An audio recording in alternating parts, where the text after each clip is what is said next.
Hello दोस्तों, आज बात करेंगे वोडाफ़ोन आइडिया के बारे में। वोडाफ़ोन आइडिया इसलिए चर्चा में है क्योंकि टेलीकॉम सेक्टर में आपको पता है कि सारे रिचार्ज के दाम बढ़ गए हैं।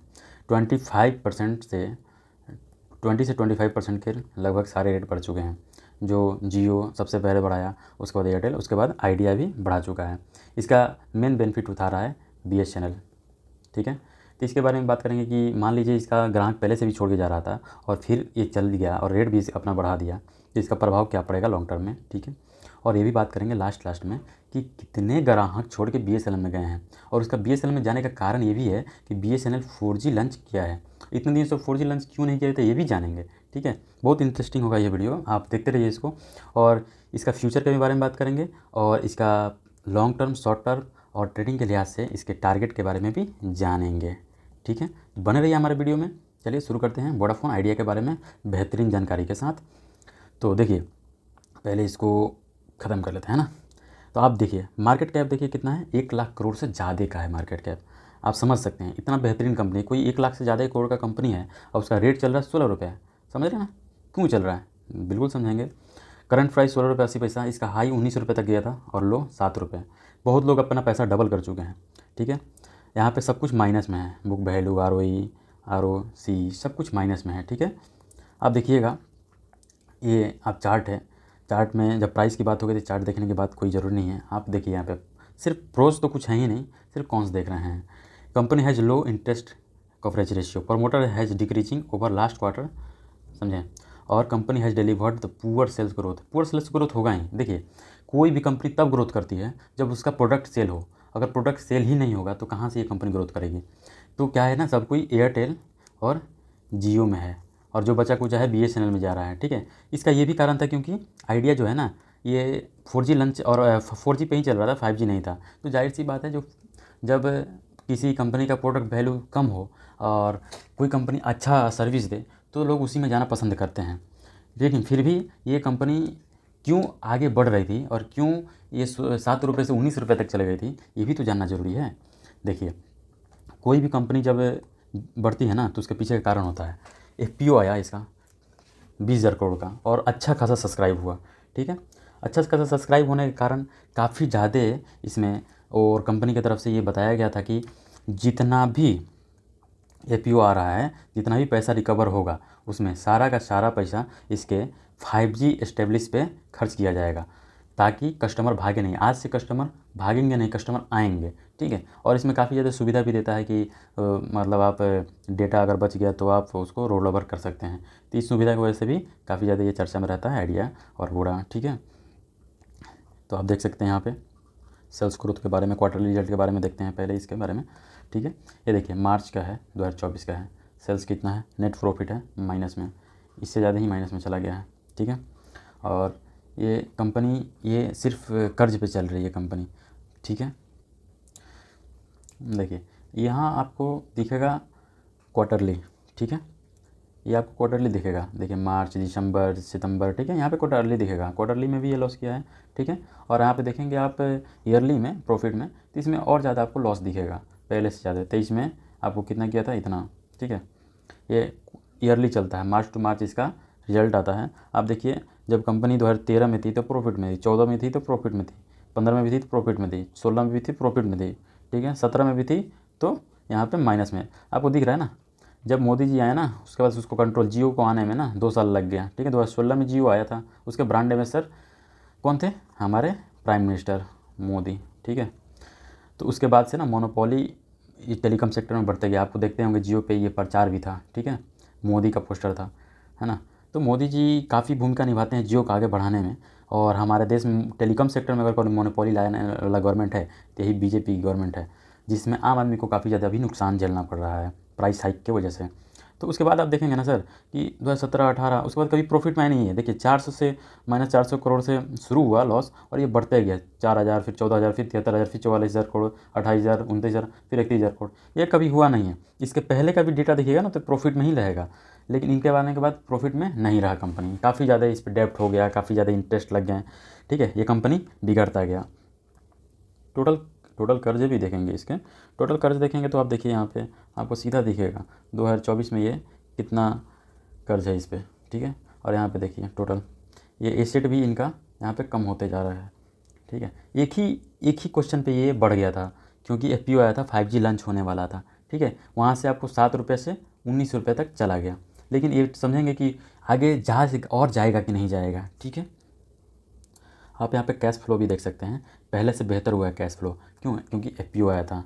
ठीक है, एफ आया था, इसलिए कैश फ्लो भी ज़्यादा हो गया था। आप यहाँ पे देखिए, नीचे आप देखिएगा ना कि शेयर होल्डिंग का पैटर्न क्या है, कितना लोग कितना इन्वेस्ट किया है। आप देखिए, प्रमोटर 2024 में 38% है। ठीक है, FII फॉरेन इन्वेस्टर 12% है, उसमें वही है इंग्लैंड का। ठीक है, और DII देखिए 5.46% है।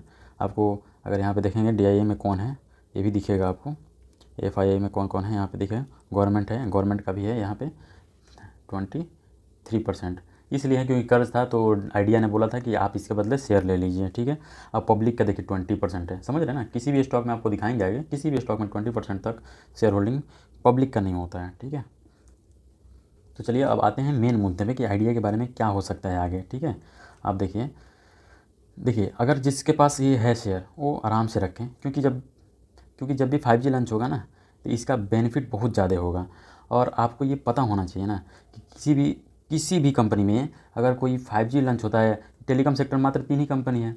ठीक है, एक ये है, एक एयरटेल है, एक जियो है। ठीक है, और एक BSNL है। हाँ, तो ये तो बारे में समझेंगे ना कि कितना BSNL में चले गए हैं, ये तो लास्ट में समझेंगे। उसके पहले कुछ स्टॉक भी देंगे आपको जो इस हफ्ते के ट्रेडिंग के लिए काफ़ी बेहतरीन माने जाएंगे। ठीक है, देखिए अगर आइडिया में आपको होल्ड रखना है ना, तो आराम से 4 से 5 साल के लिए, 4 to 5 ईयर्स के लिए रखिए।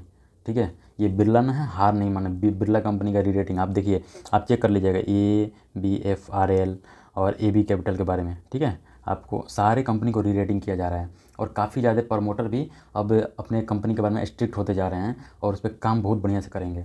ठीक है, और ये एक अकेले नहीं है, एक इंग्लैंड की कंपनी है और आइडिया और यहाँ बिरला की कंपनी है, दोनों मिल के चलाते हैं ना, इसलिए चल रहे हैं कंपनी। ने तो ये भी गवर्नमेंट ख़त्म हो जाती, मात्र 3 ही रहता है, एक BSNL। और आपको पता होना चाहिए कि अगर BSNL है ना, BSNL, तो ये ही एक ऐसा कंपनी है जो गवर्नमेंट ख़त्म नहीं कर सकती, क्योंकि उसको अगर ख़त्म कर दी ना तो गवर्नमेंट भी ख़त्म हो जाएगी। समझे ना, पब्लिक का पावर काफ़ी ज़्यादा होता है। तो ये समझेंगे कि कितना इसमें चला गया। अगर आप देखेंगे कि इसका अभी 16 रुपये 80 पैसे चल रहा है, तो अगर लॉन्ग टर्म का टारगेट देखें, अगर 5G सब कुछ सही रहा, तो लॉन्ग टर्म का टारगेट में ये ना कम से कम 100 पार कर जाएगा। आपको भी सुजलोन के बारे में पता होगा, उसका बिजनेस का रीस्ट्रक्चरिंग हुआ तो काफ़ी ज़्यादा उसका 50 के ऊपर चला गया रेट, जो 2 रुपये 3 रुपये चल रहा था। ठीक है, लॉन्ग टर्म में 100 रुपये कम से कम जाएगा। अगर 100 रुपये चला गया ना, तो वहाँ पे भी होल्ड रखिए, 400-500 भी जाने का क्षमता ये रखता है।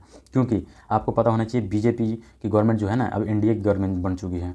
ठीक है, तो इतना आसान नहीं है कि मोनोपोली लगा दे हर चीज़ में।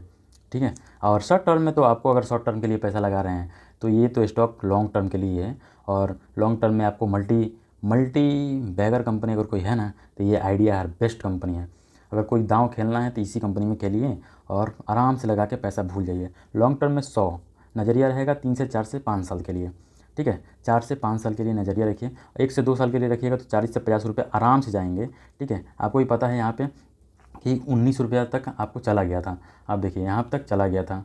ठीक है, और यही आपको ब्रेकआउट है। अगर 19 रुपये के ऊपर जाता है ना, तो आपको सीधे यहाँ पे 30 रुपये मिलेंगे।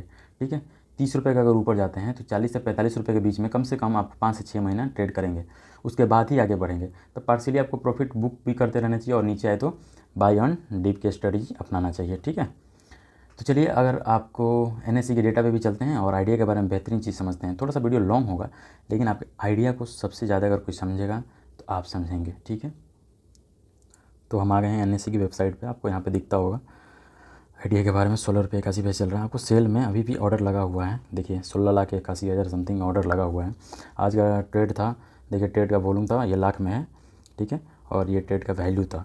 ठीक है, अभी भी आपको अगर डिलीवर में देखेंगे तो 28.69% डिलीवरी में गया है।